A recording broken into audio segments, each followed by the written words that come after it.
की जा रही है उस नाइंसाफ़ी के दौर का हम खात्मा कर सकें। ये वही जमात थी, वही मरहूम सदर थे जिन्होंने जब पहले आंध्र प्रदेश में बैकवर्ड क्लास कमीशन बना तो यही मजलिस थी, मरहूम सदर ने जाकर बैकवर्ड क्लास कमीशन से मुतालबा किया था कि यहाँ पर गरीब मुसलमानों को रिजर्वेशन मिलना चाहिए।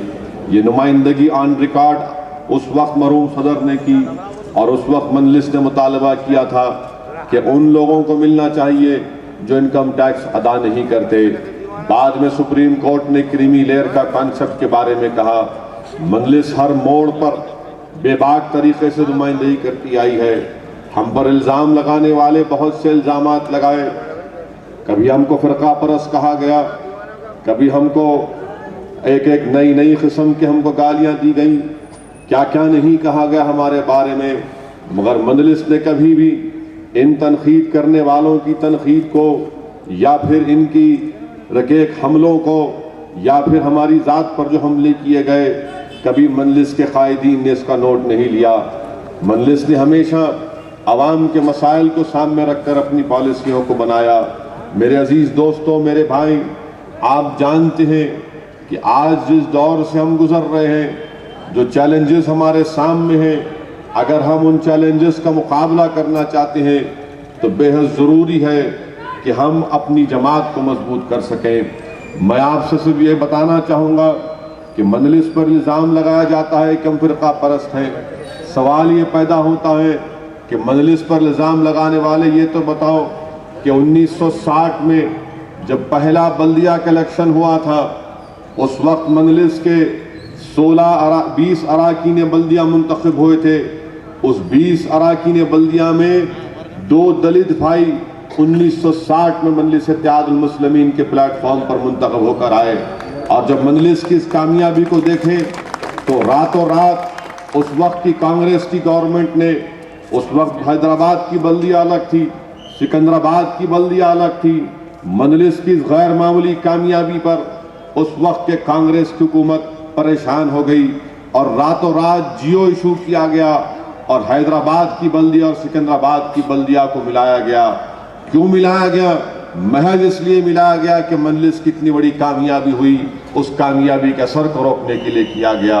उसके बाद फिर कई सालों के बाद जब दोबारा बल्दिया के इलेक्शन हुए, फिर मजलिस की कामयाबी हुई तो ये लोग परेशान हो गए।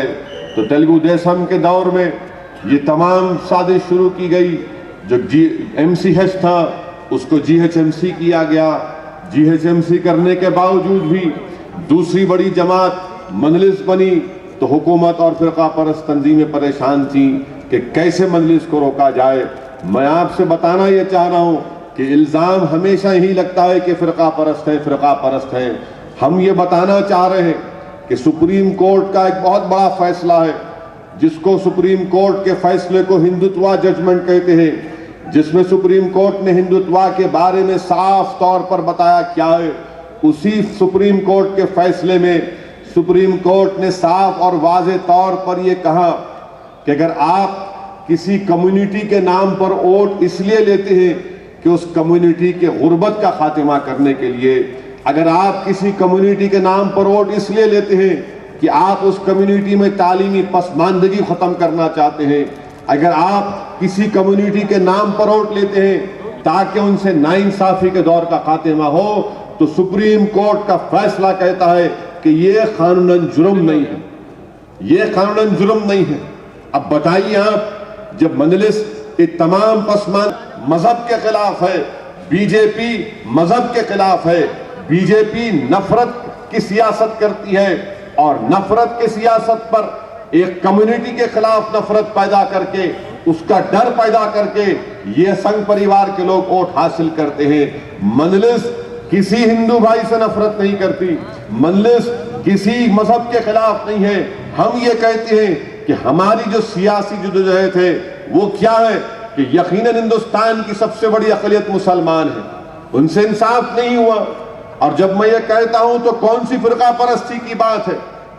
जब जस्टिस सच्चर की कमेटी ने कह दिया कि हिंदुस्तान के मुसलमानों से इंसाफ नहीं हुआ, वो तालीमी तौर पर पसमानदा है, हर एतबार से पसमानदा है, तो क्या जस्टिस सच्चर भी फ़िरका परस्त हो गए?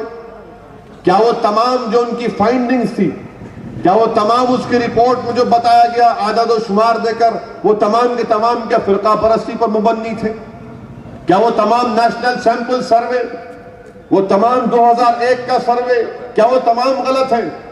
मजलिस यही कहती है कि हमको हमारे मुल्क में हक मिलना चाहिए।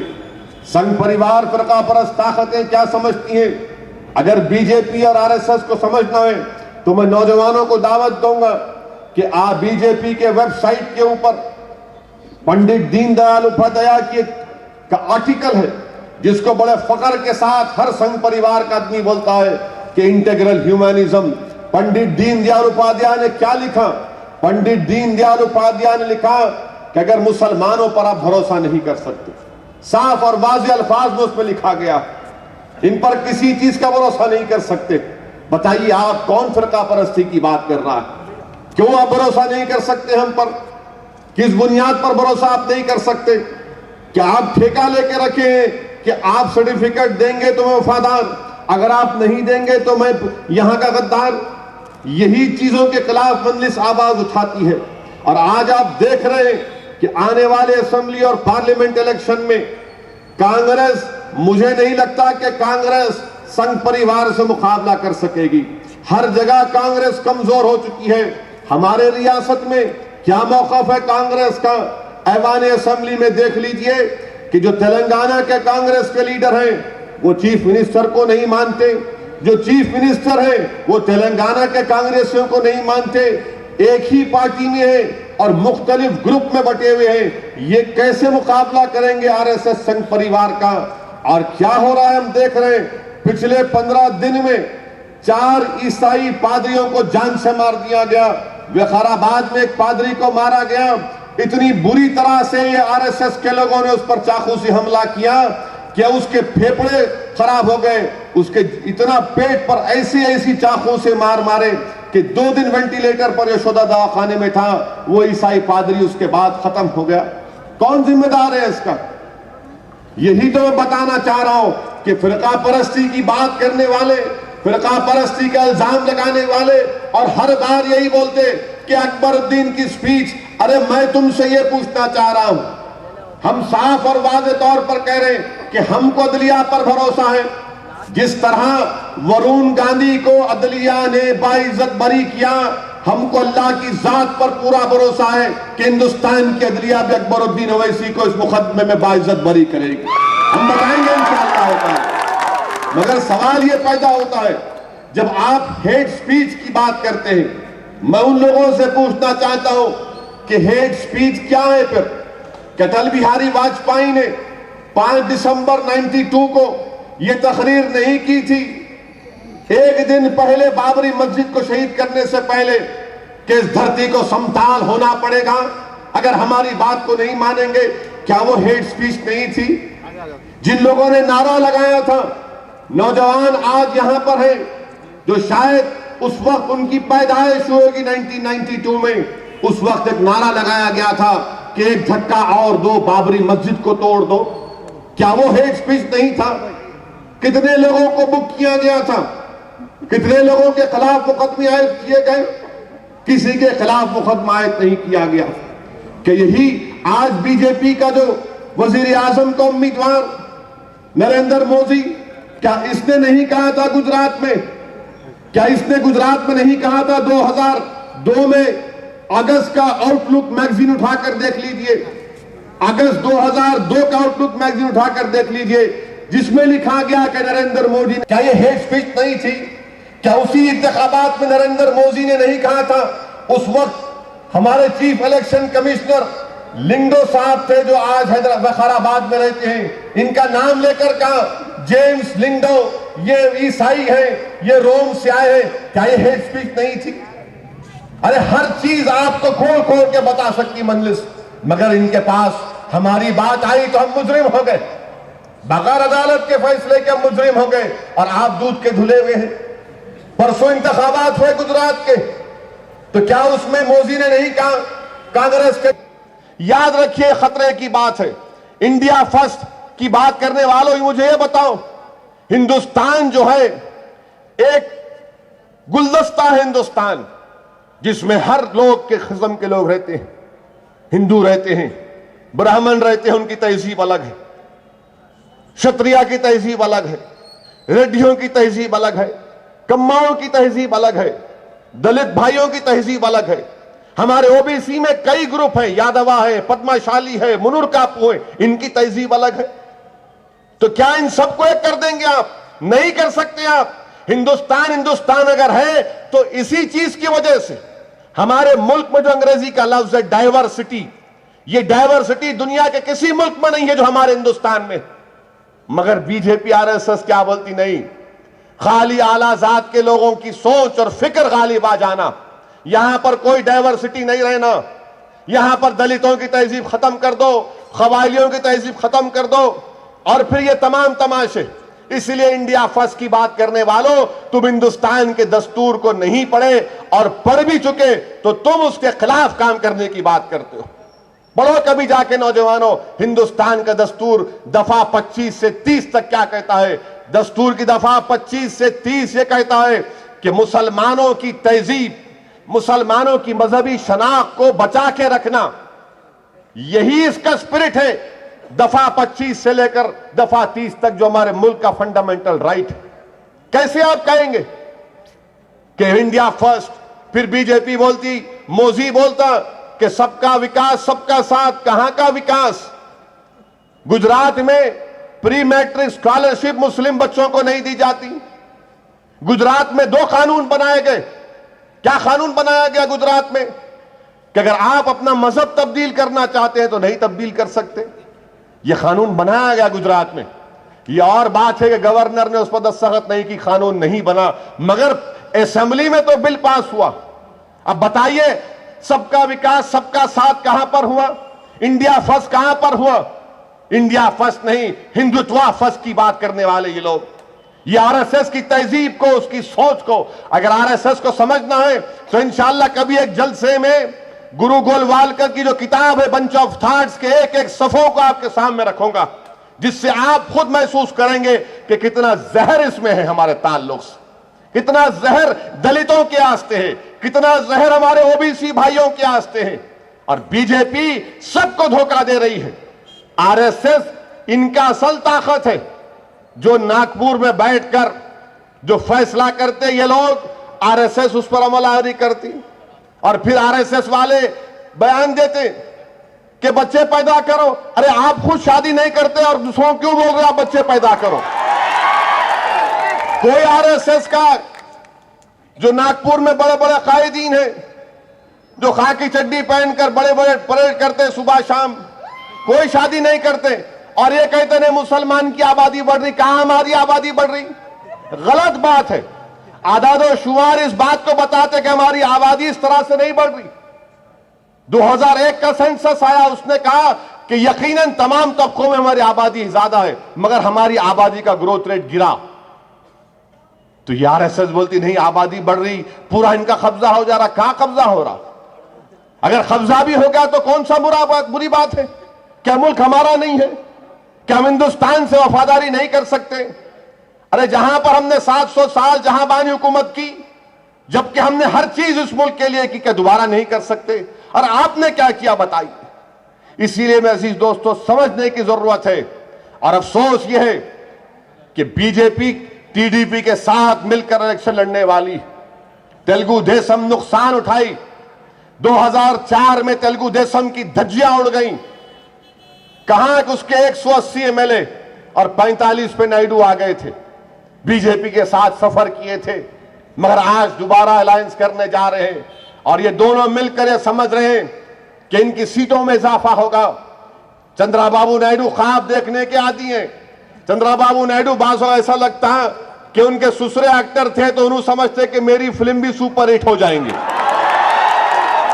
नायडू साहब, आप अपने ससुरे को धोखा दिए, आप अपने ससुरे के नहीं हुए तो आपकी कोई पिक्चर हिट होने का सवाल ही पैदा नहीं होता। मैं तो आपको चैलेंज कर रहा हूं नायडू साहब, आप बीजेपी से अलायंस करो और जुबली हिल से आके इंतखाबात लड़के देख लो, हम आपको हरा के बताएंगे इंशाअल्लाह होता है। क्यों चंद्रबाबू नायडू परेशान है? क्यों नायडू ये कह रहे हैं कि मैं शेरलिंगमपल्ली जाऊंगा, कहां का शेरलिंगमपल्ली जा रहे? जुबली हिल में आ जाओ या गली गली में शेर है उससे मुकाबला करो, मालूम होगा आपको। क्यों करना चाह रहे शेरलिंगमपल्ली? कभी बोलते शेरलिंगमपल्ली से लड़ेंगे, कभी बोलते वहां से चित्तूर क्या उनका आबाई हल्के से लड़ेंगे, कभी रिपोर्ट आती कि नहीं मलकाजगिरी से लड़ेंगे। अरे जुबली हिल से लड़के बताओ, वो क्यों केबल वाले को उतार दिया आप मैदान में? उन्हें जानता ना पहचानता जुबली हिल में किसी को, कोई नहीं जानता बेचारे को, वो कहां से किधर से आया। मगर मकसद क्या है कि बीजेपी के साथ मिलकर इलेक्शन लड़ना। कांग्रेस मुकाबला नहीं कर सकती तेलुगु देशम बीजेपी से, साफ और वाज़ेह अल्फाज में आपसे कह रहा हूं। 4 रियासत के लिए असेंबली इलेक्शन हमारे सामने है। बताइए आप, राजस्थान में कोटा एक इलाका है जहां पर बहुत बड़ी आबादी है मुसलमानों की। मेरे दिल्ली में एक बहुत बड़े सहाफी मेरे दोस्त हैं, वो इलेक्शन का कवरेज करने अपने अखबार से गए, डीएनए अखबार, उनका नाम इफ्तिखार गिलानी। इफ्तिखार गिलानी ने मुझे बताया कि जब वहां पर गए तो कांग्रेस की तरफ से इंतखाबी मुहिम कैसी हो रही देखो आप। मिसाल के तौर पर ये आपके एरिया में आ गए कोई और ये बताया गया कि देखो कांग्रेस के बहुत बड़े लीडर आ रहे दिल्ली से, या बहुत बड़े लीडर हैं इंतखाबी मुहिम चलाने आ रहे, जरा आप लोग मुलाकात करिए। तो जाहिर है लोग बोले चलो अच्छा है भाई, मस्जिद के पास जैसा मस्जिद है वहां जाइए, वहां मुलाकात हो जाएंगी। तो जो बड़े कायद इनके आए, अपनी गाड़ी खुद चला के आए। उन्होंने राजस्थान के रिटायर्ड आईजीपी हैं और आईजीपी साहब गाड़ी में आए, मस्जिद के सामने लोग नमाज पढ़ के निकल रहे और लोग हैरान हैं कि जिसको बड़ा आदमी समझ रहे थे वो अपनी गाड़ी में इतना बड़ा कुत्ता भी है उसके साथ, इतने बड़े कुत्ते के साथ गाड़ी में, अल्सेशन कुत्ता है डाग। आप इंतखाबी मुहिम को आ गए। अरे भाई जरा लिहाज तो रखना, ये क्या इनके बड़े लीडर है, ये गुरूर और तकब्बुर जो इनमें पैदा हो गया कि नहीं कुछ भी नहीं होता, कहां जाते, हमारे को नहीं वोट देंगे तो किसको देंगे। अरे याद रखो कांग्रेस वालों, दीन इस्लाम में जिस्मानी खुदकशी हराम है मगर सियासी खुदकशी हराम नहीं है। सियासी खुदकशी हराम नहीं है। मैं खुदकशी नहीं करने जा रहा हूं, मैं अपना हक लेने जा रहा हूं। अगर हम जुबली हिल में इंतखाबात में हिस्सा ले रहे हैं तो यह हमारा हक बनता। क्यों नहीं हम कामयाब हो सकते यहां से, क्यों नहीं हम अपने मसाइल को हल करवा सकते। अगर हम थोड़ी मेहनत करते, शायद हमारे से कोई गलती होगी, कोई कोताही होगी कि पिछले बल्दिया इलेक्शन में अगर हम लोग और मिलकर मुनज़्ज़म तरीके से काम करते तो यकीनन ये सीट हमारी निकल जाती, और भी बल्दिया के सीट निकल जाते। मगर बोरा बंडे में मजलिस की कामयाबी क्या पैगाम दे रही है? बोरा बंडे की कामयाबी यह बता रही है कि कांग्रेस एक मुस्लिम कैंडिडेट और हमारा कैंडिडेट हमारी एक ओबीसी बहन। लोगों ने कहा कि देखो हमने मुसलमान को टिकट दिया। अरे हमने कहा तुम्हारा मकसद वही है। हैदराबाद में कैंडिडेट नहीं मिलता पार्लियामेंट में लड़ने के लिए तो बीजेपी क्या करती, किसी एक अपने ही चमचे को खड़ा कर देती। वही काम किया बोरा बंडे में। और क्या किया, मैं सलाम करता हूं बोरा बंडे की आवाम को कि ना सिर्फ मुसलमान बल्कि हमारे ओबीसी भाइयों ने मंजलिस के उम्मीदवार को कामयाब किया। यह सेकुलरिज्म की कामयाबी है, यह सेकुलरिज्म की कामयाबी है। हम जब सवाल करते हैं इन तमाम तेलुगु देशम, कांग्रेस, टीआरएस, वाईएसआर, अच्छा आप सेकुलर है हम कम्युनल है, हमको यह तो बताओ भाई आप कितने मुसलमानों कामयाब करें आप। आखिर क्या है कि आंध्र प्रदेश की सियासत में बैकवर्ड क्लास, दलित, मुसलमान, क्रिश्चियनों का कोई पूछने वाला नहीं है। कांग्रेस रेड्डियों की जमात, वाईएसआर रेड्डी की जमात, टीआरएस वेलमाओं की जमात, तेलुगु देशम कम्माओं की जमात, ये पूरे आला जात की जमातें, तो फिर आखिर मुसलमान, दलित, ओबीसी, ईसाई कहां पर जाएगा? क्या यह फिरका परस्ती नहीं है कि कांग्रेस में रेड्डियों का गलबा, तेलुगु देशम में चौधरियों का गलबा, टीआरएस में वेलमाओं का गलबा, वाईएसआरसीपी में रेड्डियों का गलबा? फिर कहां जाएंगे ये लोग? हमारे ओबीसी भाई 50% है आबादी में, मुसलमान 15% है, दलित और कबाइल को मिलाए तो 22%, ईसाइयों को मिलाएंगे आप तो करीब 10% के करीब ईसाई। इतनी बड़ी हमारी आबादी, हमारी कोई आवाज नहीं है। अच्छा किया ईसाइयों ने 5 फरवरी को निजाम कॉलेज में हमारे ईसाई लोग अपनी पार्टी बना रहे हैं, वो क्रिश्चियन पार्टी बना रहे हैं। मैं इसका खैर मुकद्दम करता हूं, वेलकम करता हूं। ये फैसला बहुत पहले लेना था ये ईसाई भाइयों को, अब ले रहे हैं। अब बताइए कौन फिरका परस्त है? क्यों नहीं आप हमको हमारा हक देते? 119 तेलंगाना में सीटें हैं असेंबली की, कितने मुसलमान जीत के आए? कितने ओबीसी जीत के आए? कितने क्रिश्चियन जीत के आए? बताओ मुझे। क्या ये तुम्हारी फिरका परस्ती नहीं है? वहां पर सीमांध्रा में 175 असेंबली सीटें, कितने लोग जीत कर आए? बताइए मुझे आप।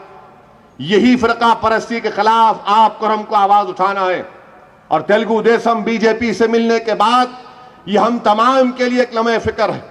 मैं आपसे बार बार कह रहा हूं कि ये बहुत ही मजबूत अलायंस है, हम इसको हंस के नहीं उड़ा सकते। इसके लिए मुनज्जम काम हमको करना पड़ेगा, मुत्तहदा तौर पर हमको काम करना पड़ेगा। और अगर जिस तरह बल्दिया के इलेक्शन में हमारा पोलिंग परसेंटेज कम हुआ, तो खुदा ना खास्ता कहीं पर भी, चाहे जुबली हो, हैदराबाद सिकंदराबाद के पार्लिमानी इलाका हो, या तेलंगाना का हो, या आंध्र प्रदेश का हो, या हमारा मुल्क का हो, अगर कमजोर तबकात ईसाइयों का, मुसलमानों का पोलिंग परसेंटेज कम होगा, तो इसका राज फायदा बीजेपी को होगा।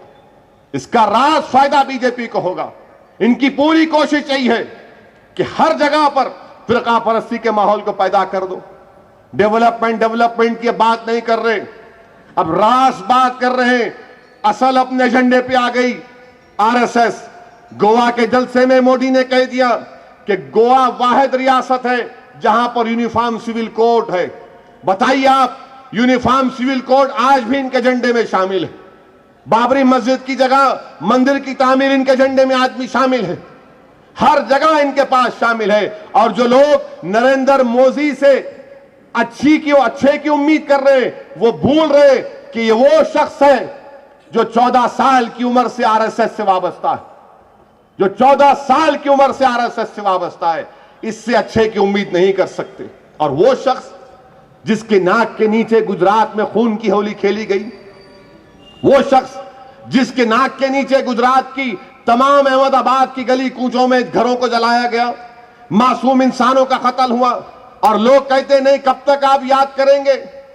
2002 के बाद कोई गुजरात में फसाद नहीं हुआ। हम उनसे कहना चाहते हैं कि अगर फसाद नहीं हुआ तो सुप्रीम कोर्ट की वजह से नहीं हुआ। फसाद अगर नहीं हुआ तो हमारे ऐसे कई हिंदू भाई हैं जो सेकुलर हैं, चाहे वो तीस्ता सीतलवाद हो, या फिर ये प्रदीप शर्मा हो, या संजीव भट्ट हो, या फिर वो तमाम पुलिस के रिटायर्ड लोग हो, जिन्होंने मुनज़्ज़म मुत्तहिदा कोशिश की, आज भी कर रहे हैं। क्योंकि कोर्ट को गए, मुकदमे आयद किए, सजा हुई उन लोगों पर, तो ये लोग डर गए। वरना ये लोग तो हर वक्त फसाद कराने पे तुले हुए। अब बड़े बुलंदबान दावे करते कि नहीं 2002 के बाद नहीं हुआ, 2002 के बाद भी हमेशा हमले हुए। मैं खुद गया था गुजरात को, बड़ौदा में एक दरगाह को और मस्जिद को शहीद किया गया था। मैं वहां से जाकर जख्मी लोगों को हैदराबाद लाया था, उनका ऑपरेशन करवाए, 2-3 का पैर काटना पड़ा। बताइए अजीज दोस्तों, क्या आज भी फिरका परस्ती, यकीनन फिरका परस्ती है। इसका खात्मा अगर करना है तो अपनी जमात से वाबस्ता हो जाइए।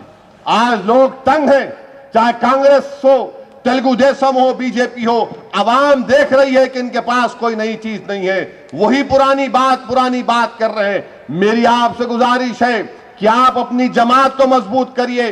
55 साल से जमात हर वक्त में, हर मरहले में आपके सामने थी, और लोग आज बहस कर रहे कि मुल्क में सादगी अख्तियार करना है पॉलिटिशियंस को। दारुस्सलाम को कभी आकर देख लीजिए, अंदाजा हो जाएगा कि क्या सादगी का मतलब क्या है।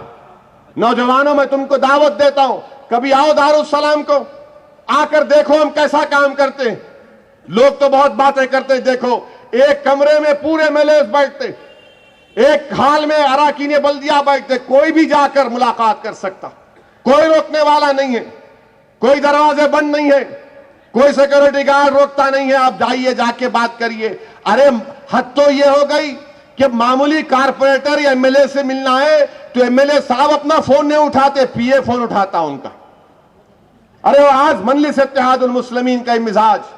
और अजीज दोस्तों, लोग बड़ी बड़ी बातें करते कि दिल्ली में फ्री पानी दिए, अच्छा करे। यहां हमारे पास क्या इल्जाम लगाते हम पे, वहां केजरीवाल लाइट काटा तो हीरो बन गया। और हमारे इलाकों में लाइट वाले धावा मारते तो पाशा खादरी आते, अफसर खान आते, हमारे लोग भागते वहां पर, विजिलेंस वालों को भगाते, तो अखबार में लिखते मजलिस के गुंडे आके भगा दिए। केजरीवाल करा तो हीरो, हम करे तो गुंडे। ये कौन सा आपका इंसाफ है? फिर अखबार में रिपोर्ट आई है टाइम्स ऑफ इंडिया में, सबसे ज्यादा नुकसान मुस्लिम इलाकों में लाइट का। अरे तुम्हारी लाइट का नुकसान हो रहा तो क्यों हो रहा? हम चोरी करके लाके देंगे तुम्हारे को पैसे। एक यूनिट की कीमत क्या है? कितनी कीमत है आप अंदाजा नहीं कर सकते। 5 साल में 10,000 करोड़ का बोझ आवाम पर डाल दिए। बरखी की कीमत में इजाफा कर दिया गया, टैरिफ में फ्यूल सरचार्ज के नाम पर गरीबों को की कमर तोड़ दी जा रही है। और जब मजलिस एहतजाज करती है, डिस्कनेक्शन करने को आते, अब हम कितना समझाएंगे? हमारे लोग माहिर फन है, उन्होंने नया मीटर लाके लगाए, कहते कहां से कि उसका भी निकालिए फार्मूला। मैं परेशान, अरे वाला मियां क्या कर रही है? तो बोले कहां से लाएंगे? अंदर से आवाज आई, कहां से लाएंगे? खाना खिलाएंगे बच्चों को या लाइट के पैसे देंगे? बात सही है, इतनी महंगाई है। महंगाई कितनी है बताइए आप? सिलेंडर आप 9 दे रहे, कल वहां पर तकरीर में बोल दिए 12 कर दो, अच्छा 12 हो गया। कहां से ला रहे पैसे? गवर्नमेंट सब्सिडी अकाउंट में दे रही, 2-2 महीने तक सब्सिडी के पैसे अकाउंट में नहीं आते। कहां से सिलेंडर खरीदेंगे हम? आज हमारे खिलाफ हम लाइट वालों को रोकते, हसन नगर में पाशा खादरी रोके तो अखबार में टाइम्स ऑफ इंडिया में लिख दिए कि साउथ में सबसे बड़ा नुकसान है, और मजलिस के लोग रोकते। रोकेंगे हम, हमेशा रोकते हैं, रोकेंगे तुम्हारे को। तुम कीमतों में कमी लेकर आओ, बरखी की जो सप्लाई है बराबर करो। और पानी नहीं आता हमारे घरों में, हर एक के घर में मोटर है, लाइट नहीं है तो मोटर से पानी कहां खींचेंगे आप? कहां से खींचेंगे पानी? ऐसा पानी देते जैसा तबर्रुक दे रहे गवर्नमेंट। तबर्रुक समझना हो उसको। अरे मशीन लगाए तो पानी खींचता हूं नहीं, आप लाइट का मीटर अरे कहां से करेंगे फिर? गरीब क्या करेगा फिर? गरीब कैसे इस महंगाई के दौर में कैसा मुकाबला करेगा? जितने दावे होंगे हम जाएंगे, ठहरेंगे, रोकेंगे, तुम्हारा हर महाज पर हम मुकाबला करेंगे। तुम क्या लिखते लिख लो हमारे को, तुम गुंडे लिखो, ISI का एजेंट लिखो, जो लिखते लिखो, हमको उसकी फिक्र नहीं है। हम गरीबों के हक का तहफ्फुज करेंगे, आवाम पर अगर जो बोझ डालेगा उससे मुकाबला करेंगे। ये तो काम सियासी जमात का है, अगर हम नहीं करेंगे तो कौन करेंगे? मगर बताना यह चाह रहा हूं, उन्होंने वहां लाइट काटे तो चीफ मिनिस्टर बन गए, हम यहां रोक रहे तो हमको गालियां दे रहे आप। अरे अखबार वालों, एक पॉलिसी को अपनाओ, एक पॉलिसी को अपनाओ। कहां से गरीब लाके पैसे देगा? एक एक घर में अगर 2 कमरे 3 कमरे का घर है तो 4-4, 6-6 हजार रुपये लाइट का बिल कहां से लाके देंगे? कहां से लाके देंगे? बच्चों की फीस, खाने की कीमतें। अजीज दोस्तों, इसीलिए मैं कह रहा हूं कि हर एतबार से कांग्रेस की हुकूमत कमजोर पड़ती जा रही है। ये सुधरने का नाम नहीं लेते, इन्हों सुधरने का नाम नहीं लेते। असेंबली में बहस हो रही तो कांग्रेस के मिनिस्टर बोल रहे निजाम क्या किया? अरे तूने से नाम निजाम का लेना अच्छा है भाई, लो आप। मैं भी जमहूरियत का कायल हूं, मैं फ्यूडलिज्म पे भरोसा नहीं करता। वो मिनिस्टर शैलजानाथ बोले, मैं उनसे पूछना चाहता हूं, शैलजानाथ तुम्हारा ताल्लुक रायलसीमा से है, बताओ अनंतपुर में मुसलमान इतना परेशान क्यों है? बताओ अनंतपुर में हम क्यों जीत के नहीं आ रहे? बताओ अनंतपुर में जो वहां पर कापू और मुसलमान क्यों डर रहे? क्यों तुम्हारे बमों से डर रहे क्या? वहां की बात क्यों नहीं करते तुम? अरे तुम हमको गाली दे रहे, बताओ हमको ये तो बताओ कि तुमने क्या बनाया हैदराबाद में? क्या बनाया तुमने? अरे जिस असेंबली में बैठ के तुम निजाम को गाली दे रहे, वो भी तो उसकी देन है बड़े मियां की। वो बिल्डिंग तो उसकी देन है ना। आपके अब्बा क्या किए बताओ? आपके अंकल क्या किए बताओ? आपके मामू कौन सा तीर मारे? आप वहां से आके हमको गाली दे रहे। अरे बिल्डिंग हम लोग बनाए, उसमें बैठ के हमको आप आंखें दिखा रहे। आप बीमार पड़ गए तो निम्स को जाते, कौन आपके डैडी बनाए? हम बनाए? निम्स हम बनाए? पीने को पानी कौन दिया गंडी पेट से? आप बनाए हम बनाए? हिमायत सागर कौन बना? आप बनाए हम बनाए? हाई कोर्ट की बिल्डिंग आप बनाए हम बनाए? क्या क्या बोलूं तुम्हारे सामने? क्या आप क्या बनाए? आप कुछ नहीं बनाए। आप तो आके जेबा भर लिए अपनी और हमको गरीब कर दिए। बड़े बड़े आलीशान बंगले बना लिए आप। हमारे पास क्या रहा बताओ आप? और फिर हमको बता रहे, हमको दर्ज दे रहे। मत दो, तारीख को मत खोलो। अगर तारीख पर बहस करोगे, एक एक ऐसी बात करूंगा कि तुम नजर उठाकर नहीं देख सकते हमारी तरफ। इतनी नाइंसाफी हमसे की गई। अगर हमने हैदराबाद में तहजीब अगर जिंदा है, हमारी मजहबी शनाख्त जिंदा है, तो लाखों सलाम उन गरीब मुसलमानों को जिन्होंने कहा कि नहीं, कम से कम हमारे इलाकों में हम अपनी तहजीब में फर्क आने नहीं देंगे। ये हमारी जदोजहद। और आप आके हमारे को आंखें दिखा रहे, तेलंगाना की बात करते। तेलंगाना तेलंगाना ऐसा गाना हो गया कि खत्म ही नहीं हो रहा गाना ये। तेलंगाना का मुतालबा करने वालों, कभी बिल को तो पढ़ो।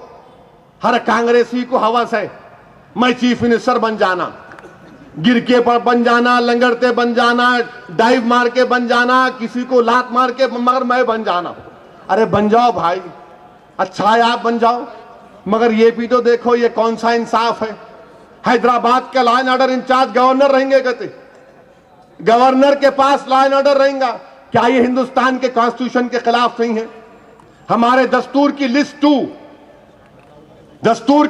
इस बात की इजाजत नहीं देती कि लॉ एंड ऑर्डर हमेशा रियासत के पास रहना। आप बिल बना दिए, लॉ एंड ऑर्डर गवर्नर के पास रहेगा। जरा थोड़ी देर के लिए सोचो आप। आज दिल्ली का चीफ मिनिस्टर 3 पुलिस वालों के सस्पेंशन का मुतालबा कर रहा। 3 पुलिस वालों के सस्पेंशन का मुतालबा कर रहा है। मौतल करो इनको। चीफ मिनिस्टर है, उन्हें उसकी बात नहीं सुन रही मरकजी हुकूमत, इसलिए कि लॉ एंड ऑर्डर दिल्ली का मरकजी हुकूमत के पास है। वक्त का चीफ मिनिस्टर बोल रहा अगर आप मौतल नहीं करेंगे तो मैं धरना दूंगा। बताओ आप, अरे तेलंगाना का चीफ मिनिस्टर बनने वालों, क्या तुम भी धरना दोगे? कल के दिन पुलिस वाले तुम्हारे को उठा के गाड़ी में फेंक देंगे।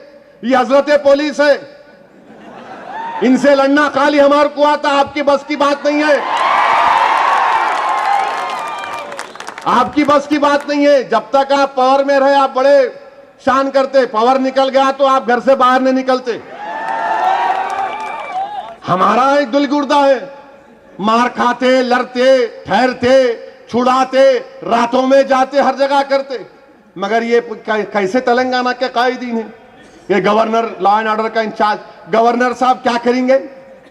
गवर्नर साहब आज है चले जाएंगे, कल अमित शाह गवर्नर बन गया तो क्या करेंगे आप?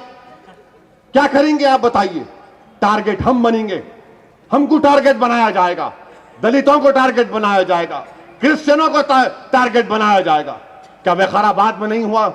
4 पादरियों को जान से मार दिए खाकी चड्डी पहनने वाले। ये खाकी चड्डी वाले कत्ल कर रहे और खाकी चड्डी पैंट पहनने वाले थालियां मार रहे। इनको समझ में नहीं आ रहा, समझ में नहीं आता कि ये इनकी पैंट में भी लगता है कि खाकी चड्डी पहने हुए हैं लोग। और अफसोस होता है मुझे, हमारे retired DGP Arvind Rao DGP बने, रिटायर होने के बाद जाके आरएसएस में शामिल हो गए।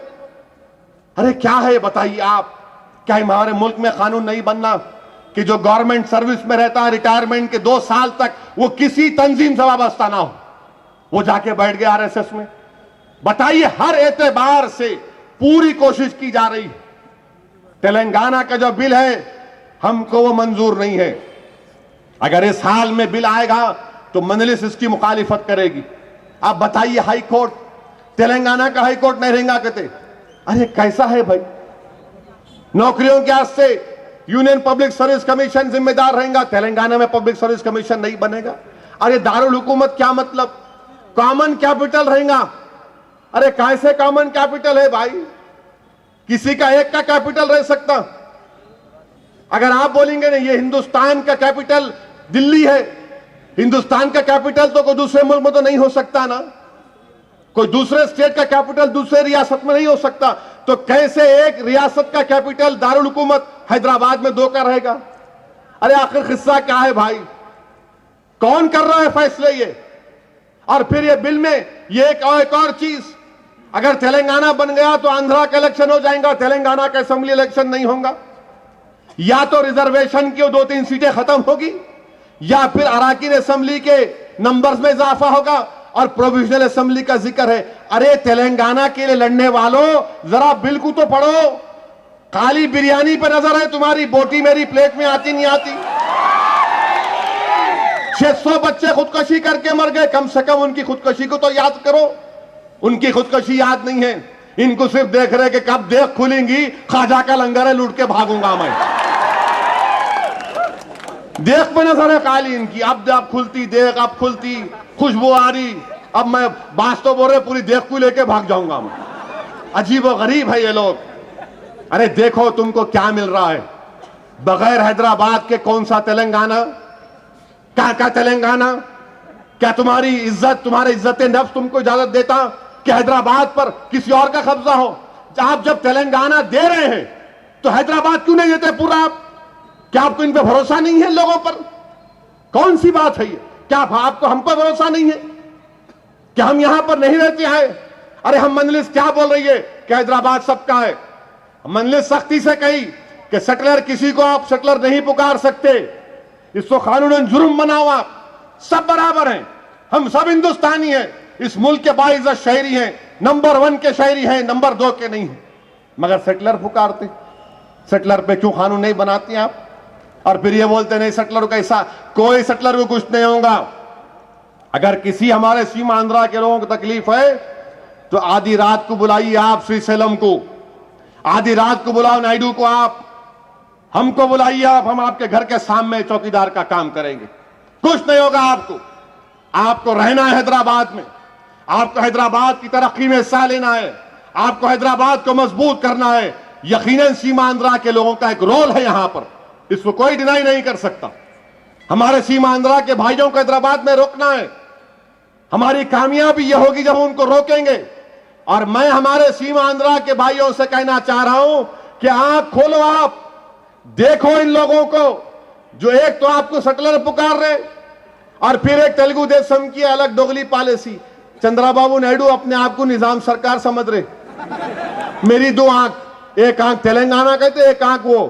कैसा आपकी 2 आंख है भाई? एक आंख को फोड़ के दूसरी आंख से देख रहे आप। कौन सी पॉलिसी है इनकी? नहीं, मेरी 2 आंखों की पॉलिसी है। अरे 2 आंखों की पॉलिसी क्या आपकी आंख में मोतिया आ गया क्या? 2 आंख की पॉलिसी मेरी? कांग्रेस की क्या पॉलिसी है? और फिर वो लोग बोलते कि नहीं सेटलरों को भगा देंगे हम। कोई सेटलर नहीं भागेगा इंशाअल्लाह ताला। इनका कंट्रीब्यूशन है, इसको मानना पड़ेगा। और हमारी कामयाबी होगी कि उनको रोकेंगे, क्योंकि हैदराबाद को और तरक्की करवाना है, हैदराबाद को और मजबूत करना है, और यकीनन हैदराबाद को बुनियादी मसाइल को हल करना है। अजीज दोस्तों, ये मजलिस इत्तेहादुल मुस्लिमीन करना चाहती। इसीलिए आप सदवन गुजारिश है कि आप जहां कहीं भी जिस जगह पर हैं अपने वोट का इस्तेमाल करिए, वोट के परसेंटेज को बढ़ाइए। पोलिंग परसेंटेज अगर हमारा वही 45-50 रहा तो नहीं हो सकता मेरे भाई। ये कोई पास का नहीं है मामला। मैं जब हैदराबाद पब्लिक स्कूल में पढ़ता था तो मेरी बड़ी ख्वाहिश होती खाली पास हो जाना भाई, 40 ला लिया तो बस। अब ये मामला पास होने का नहीं, हम पास हो गए ऑलरेडी। अब डिस्टिंक्शन लाने का है, गोल्ड मेडल लाने का है, रिकॉर्ड तोड़ने का है। बताना उस कुत्ते के बच्चे को कि हमारा रिकॉर्ड क्या है। जो हमको कुत्ते का बच्चा बोले उनको बताना कि हमारे पैरों के नीचे कौन से कितने कुत्ते आएंगे। देखो इंशाअल्लाह ताला हम जब पोलिंग को निकलेंगे तो कामयाब करेंगे इंशाअल्लाह ताला अपने उम्मीदवार को। जिस तरह बोरा बंडे में हमारी कामयाबी हुई, जिस तरह वो कामयाबी सेकुलरिज्म की कामयाबी थी, इंशाअल्लाह ताला इसी तरीके से दासिफ जुबली हिल जहां कहीं भी मजलिस इत्तेहादुल मुस्लिमीन की कामयाबी होगी वो अवाम की कामयाबी होगी। वो हमारी शख्सियत की कामयाबी नहीं होगी बल्कि हमारी सोच की कामयाबी होगी, हमारी इज्तिमाई कामयाबी होगी, इनफरादी कामयाबी नहीं होगी। सेकुलरिज्म की कामयाबी होगी, फिरका परस्तों के खिलाफ कामयाबी होगी, और आरएसएस संघ परिवार के खिलाफ एक मुंह तोड़ जवाब हमको देना है, मुंह तोड़ जवाब इनको देना है। ये बड़े बड़े ख्वाब देख रहे हैं, बड़े बड़े ख्वाब देख रहे हैं। मोदी ख्वाब देख रहा है कि लाल किले पर मैं झंडा चढ़ाऊंगा। नहीं मोदी, इंशाअल्लाह ताला तू मेरा ख्वाब ही रहेगा इंशाअल्लाह। इंशाअल्लाह ताला हिंदुस्तान की अवाम सेकुलर अवाम है। हिंदुस्तान की अवाम एक जल्लाद को और उस शख्स को वजीर आजम नहीं बनाएगी जिसके जेरे क़यादत अहमदाबाद में मासूम लोगों का कत्ल हुआ, मासूम लोगों का कत्ल किया गया। और आज भी आरएसएस की आइडियोलॉजी क्या है? पालमपुर का रेजोल्यूशन है 89 का कि बाबरी मस्जिद के ताल्लुक से रेजोल्यूशन पर आज भी वो लोग कायम है उस पर। क्या आरएसएस की सोच है? और ये तमाम के तमाम मुल्क को तबाह और कमजोर करने पर तुले हुए हैं। मंजलिस अगर बीजेपी तेलुगु देशम की मुखालिफत कर रही है तो हरगिज कांग्रेस वालों इसका मतलब मत निकालो कि हम तुम्हारी ताईद की बात कर रहे हैं। नहीं, हम अपनी बात कर रहे हैं। हम अगर बीजेपी के खिलाफ हैं तो हमारे को हक बनता उनके खिलाफ होने का। तेलुगु देशम के हम खिलाफ हैं तो हमको हक बनता। और हम में इतनी ताकत अल्लाह ने दी है कि इंशाअल्लाह ताला हम तेलुगु देशम और बीजेपी को रोकेंगे। कांग्रेस तो नहीं है यहां पर, अब जा रहा है, इनका टाइम हो गया, इनका टाइम हो गया बिल्कुल। अब इनको समझ में नहीं आ रहा, अब खाली पुराने रिवायती बातों में जिंदा है। उन्होंने कह रहे थे, ऐसा करे थे, ये करे थे। अरे मेरे भाई याद रखो, मैं भी मरहूम कायद का बेटा हूं। अगर मैं भी बोला कि मैं सालार के जैसा हूं तो लोग बोलते अच्छा देखो, इनको देखो और उनको देखो। कोई यही नहीं कह सकता ना, मेरा बाप ऐसे थे, वालिद ऐसे थे, मैं ऐसा। अरे नहीं मेरे भाई, वो वालिद इसलिए थे, वो मुकाम उनको इसलिए मिला क्योंकि उनकी मेहनत में क्लास था, दिन रात एक करके मेहनत की। मैं उनकी तरह नहीं बन सकता। और अगर कोई ये कहेगा कि नहीं मैं अपनी उनकी तरह बन जाऊंगा, नहीं बन सकते। वो आसमान है तो मैं जमीन हूं, वो आसमान है तो मैं जमीन हूं। अगर मैं जिंदगी भर मेहनत करूंगा, जुस्तजू करूंगा और अल्लाह का करम और फजल रहेगा तो लोग बोल सकते हैं कि हाँ वो बड़े आदमी का इन्हें थोड़ा काबिल बेटा निकला। मगर अगर कोई बोलेगा नहीं मेरे दादा थे, मेरे नाना थे, मेरे पप्पा थे, मेरे भाई, वो जमाना गया। लोग ये बोल रहे तुम क्या है बताओ, क्या तुम में काबिलियत है, क्या तुम में फन है, क्या तुम में जुस्तजू का जज्बा है, क्या तुम में अल्लाह का खौफ है, क्या तुम काम करना चाहते हो? ये चीजें आवाम देख रही है। इसलिए नौजवानों मैं तुमको दावत दे रहा हूं, तुम आओ जमात में शामिल हो, कोई तुमको रोकेगा नहीं। तुम आओ, जमात की लीडरशिप तुम लो, तुम इस जमात को लेके आगे बढ़ो। हम कब तक जिंदा रहेंगे, किसी की जिंदगी का भरोसा नहीं है। कोई ये नहीं कह सकता कि 44 साल का नौजवान जिंदा रहेगा या फिर 70 साल का ज़ईफ जिंदा रहेगा। ये तो अल्लाह के हाथ में, जब हुक्म हुआ जाना है देखो। मगर इस सोच को जिंदा रखो। मैं बार बार कह रहा हूं कि ये जमात को जिंदा रखो, इस जमात को मजबूत करो। ये जमात हमारी और तुम्हारी अमानत है और हमारा काम यह है कि इस अमानत को आने वाली नस्लों तक मुंतकिल करो। बताओ, कोई नहीं है पूछने वाला हिंदुस्तान में, कोई आवाज उठा सकता है मुजफ्फरनगर के मजलूमों के बारे में? कम से कम हैदराबाद से तमाम तंजीमें निकलकर काम की, तमाम तंजीमें। हो सकता है कि उन तंजीमों से हमारा कोई ताल्लुक नहीं होगा, मगर सबसे ज्यादा काम रिलीफ का किसने किया? हैदराबाद के लोगों ने किया। हिंदुस्तान में बहुत सी तंजीमें हैं, मुजफ्फरनगर के लोगों ने मेहनत की, उसके बाद हैदराबाद का नंबर। गुजरात में गड़बड़ हुई, सबसे पहले हमारा नंबर। आसाम में गड़बड़ हुई, 4 लाख लोगों को बेघर कर दिया गया, सबसे पहले हम वहां पर गए, डॉक्टरों को लेकर गए। और ऐसे ऐसे इलाकों में गए जहां पर पुलिस आसाम की कह दी कि आप नहीं जा सकते, अगर आप जाएंगे तो हम जिम्मेदार नहीं है। वहां भी जाके काम किया। अजीज दोस्तों, इसीलिए कह रहा हूं कि इस सोच और फिक्र को मजबूत करो। नौजवानों, समझो इस जमात की अहमियत को। अगर तुम नहीं समझोगे तो याद रखो नुकसान कौम का होगा। और अगर किसी कम्युनिटी की, किसी कौम की नौजवान एक दीवार की तरह होते हैं। और याद रखो नौजवानों, अगर तुम्हारे घर की दीवार गिर गई तो जमाना उसको रास्ता बना लेता, जमाना उसको रास्ता बना लेता। इसीलिए तुम मुस्तकबिल हो, तुम हमारी ताकत हो। और आज वक्त आया है कि नौजवानों को आगे बढ़ना पड़ेगा। आज जब हिंदुस्तान की आबादी 60% आबादी 35 साल से कम उम्र नौजवानों पर मुश्तमिल है, तो यकीनन नौजवानों को उनका जायज मुकाम मिलेगा इंशाअल्लाह ताला। मजलिस इत्तेहादुल मुस्लिमीन उन नौजवानों को उनका मुकाम देगी, क्योंकि हमको आगे देखना है, आगे हमारे को पॉलिसी बनाना है। अब नहीं देखना हमको 20 साल को सामने रखकर फैसले लेना पड़ेगा। और हो सकता है कि जब फैसले लेंगे तो किसी को शिकायत होगी, किसी को तकलीफ होगी, मगर याद रखो अगर उस 20 साल को सामने रख के फैसले नहीं लेंगे, हाथ नहीं लेंगे, तो 20 साल के बाद वही लोग कहेंगे कि क्यों नहीं अच्छे फैसले लिए गए। मैं आपसे इसीलिए अदबन गुजारिश कर रहा हूं कि आओ, अल्लाह ने तुमको काबिल बनाया है, आकर दो। ये दिल्ली की बात करनी, मिसाल देने वालों, मेरे सामने मिसाल मत दो सादगी की, मेरे सामने मत दो सादगी की मिसाल, क्योंकि दुनिया को सादगी हमने दी, दुनिया को सादगी हमने दी। अबू बकर सिद्दीक रज़ी अल्लाह ताला अन्हु, क्या फरमाया था आपने? सिद्दीक अकबर ने फरमाया था कि जो गरीब है, जो कमजोर है, वो मेरी आंखों में मजबूत है। ये दर्स हमने दिया दुनिया को। ये लोग आके नहीं समझा सकते हमारे को, मत दो हमारे को ये दर्स। किसने दिया ये दर्स? क्या फारूक आजम? आधी दुनिया पर आपका कब्जा, खलीफा आप हैं।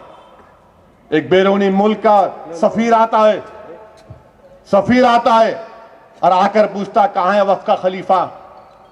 तो लोग बोलते देखो वो जो मट्ठी का तकिया बनाकर झाड़ के नीचे लेटा हुआ है हमारा खलीफा। ये सादगी है। किसने कहा था कि कौम का रहबर कौम का खादिम है? ये फारूक आजम ने कहा था।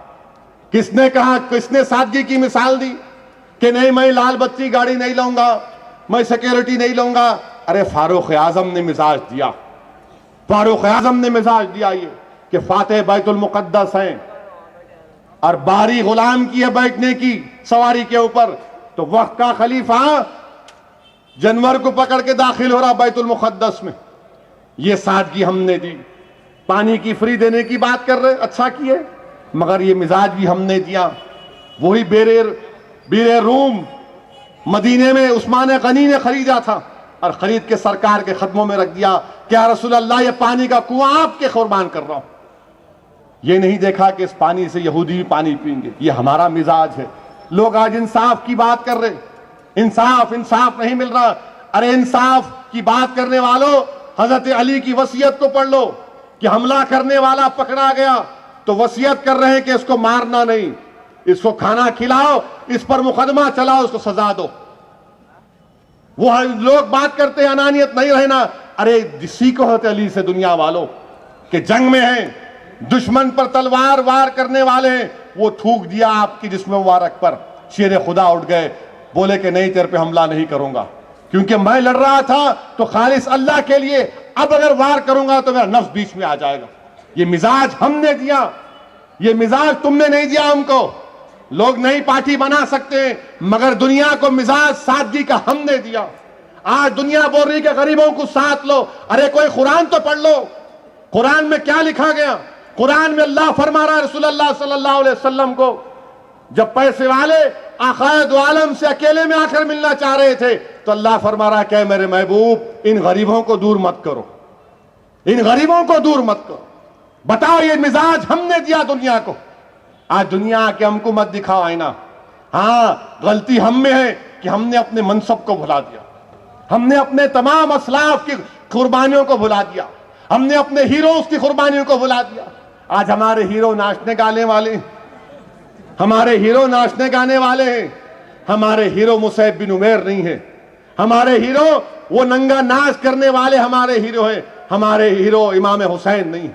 अरे इमाम हुसैन हमारे हीरो, उलमा हमारे हीरो हैं, वली अल्लाह हमारे हीरो हैं। ये गंदे नजीर से कहां के आए, किधर से पैदा हुए, क्या हुए नहीं मालूम। इनकी फिक्र मत करो आप, ये सब जाने वाले हैं, इन सब जमीन की ग़िज़ा बनने वाले एक ना एक दिन। ये इनके बड़े बड़े तेवर, ये बड़ा गुरूर, ये सब खत्म होने वाला है इंशाअल्लाह ताला। मेरी आपसे गुजारिश है कि जमात को मजबूत करिए। जुबली हिल्स के जितने पोलिंग स्टेशन हैं वहां पर इब्तिदाई बनाइए, बहुत से पोलिंग स्टेशनों पर इब्तिदाई बनाना है।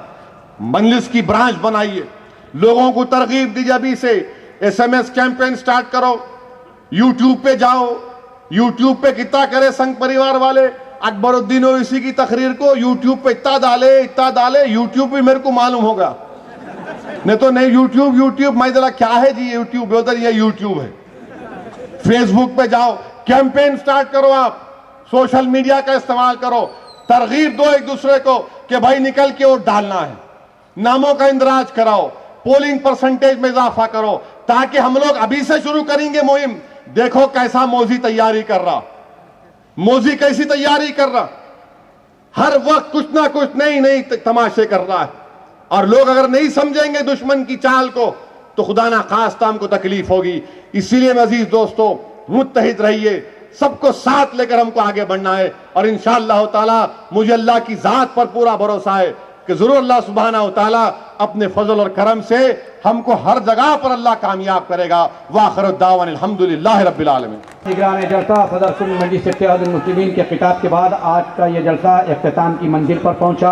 आप तमाम का कायदीन मजलिस का शुक्रिया अदा करते हैं और जलसे की बर्खास्तगी का ऐलान करते हैं।